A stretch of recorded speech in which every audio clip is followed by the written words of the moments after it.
there we are, the day that we waited,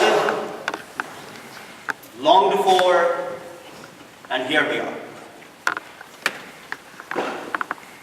Our Archbishop, Michael Miller, invites us to reflect more about new evangelization. This is not a new call at all.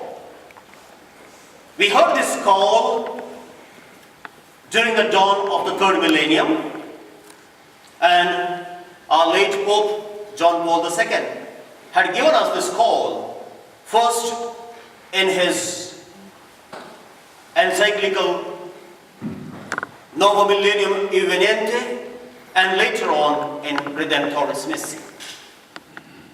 Again, the present Pope invites us to rethink about this new evangelization. And therefore here, we have taken for this year's mission, this topic of new evangelization, or what we call re-evangelization. What is the meaning of this?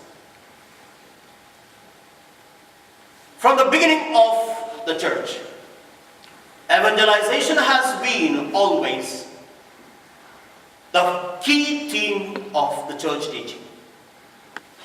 Each one of us were called to be evangelizer.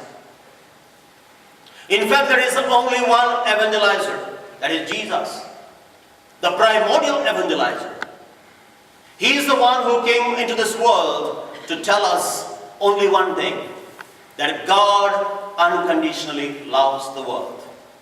God accepts you just as we are, with all our downfalls and with all our beautiful qualities. And this mission He has entrusted to the church, and here we are, once again called upon to think about this mystery of evangelization, and thereby becoming another Christ to the world. And therefore, if this is our mission, and this is the mission of the church, each one of us who participate in this mission required to sit back and rethink, what exactly do I mean by new evangelization? Yes, it can be seen on two levels. The first level is, evangelizing the countries, the peoples who have not heard about Jesus. And this process goes on and on and on. But when we speak about new evangelization, that is not what we are talking about. We are talking about reliving our evangelized life. That is, going back into ourselves and see whether that beautiful gift of the gospel values, the beautiful gospel message which Jesus has entrusted to us, the church has given to us, and we all have received in our baptism, has been lived or not. And this is new evangelization. Now, we are living in the 21st century. The gift of faith that has been given to us in the first century, because most of us who are here have received our faith as a tradition, either from Europe or from Asia or Africa or here in the Northern America. We all have received our faith on the lap of our mother. And therefore it is not that we are newcomers. We have lived this faith for generations altogether. And when we speak about new evangelization, therefore, we are called upon to sit back and reflect into our own life, into the lives of our families and the local church, whether we are living this gospel life. But the message that has been given to you and to me, to the very person of Jesus, has been really, really appropriated, lived in my life and in our life. Now, this is new evangelization. Now, when we begin to appropriate this life, two extremes require to be left out. Number one, the extreme traditionalism. Although the faith has been received by us as a beautiful gift of tradition, we have received it, and therefore it has been handed down to us. Each one of us accept it in a new way. And therefore, new wine in new skins.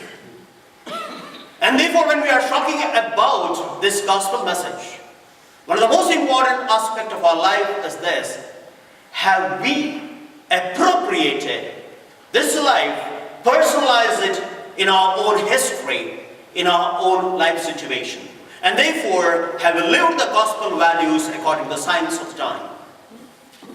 On the other extreme is, going to what I call in the post-structural world in which we live, to adopt the life pattern as we like, and thereby, becoming practically the scapegoats of either naive subjectivism or relativism, where each one becomes a god unto himself or herself, and each one a law unto himself or herself, which will finally lead us to the total destruction. And therefore, these are the two extremities we have before us, and therefore a middle path, the path of truth, the path of discernment, required to be taken. And it is here the Catholic Church becomes a beautiful symbol for each one of us. And therefore there is no living of faith apart from an accepted structure, that is the faith that we have received from the Catholic Church, and therefore the faith that is lived in and through the Catholic faith. Having said that, let us see how we can live this faith. How we can be new evangelizers. How we can appropriate this faith for ourselves. I told you Jesus is the only evangelizer. And therefore looking at the life of Jesus and making the life of Jesus our own would be one of the excellent things. And therefore, let us look at Jesus. Something comes to my mind. This is in a lighter note. There was an intense Catholic colony living in a particular time. And it was the season of Lent. And they all observed, abstinence. Fridays they were eating only fish. Amidst this Catholic population, there lived one single Baptist. And he never followed the Catholic tradition. So every evening he used to fry his steak. Nice steak. And these Catholics were feeling bad about it, the smell of the steak on Friday and when they are, fasting. So they all came together and thought of doing something about this. So they went to this man, the Baptist, and told, hey, we are all Catholics. And you, by your baking of the frying of this steak, you are putting us into temptation. Why did you stop it? He told, oh, I'm so sorry about that. I never knew. No, I will not do that hereafter. But you're all Catholics? If this is what you are doing, I also want to be a Catholic. And these Catholics were so happy about it, They took him to the priest, the pastor, like Father, Richard. And since he was already a Christian, there is nothing called rebaptism, but only insertion in the Catholic faith. And therefore the pastor brought him closer, near the altar, and took some, what is called holy water, sprinkled on him, made the sign of the cross, and told these words. You were born a Baptist, you were raised a Baptist, but today onwards, you are a Catholic. In the name of the Father, Son, and the Holy Spirit.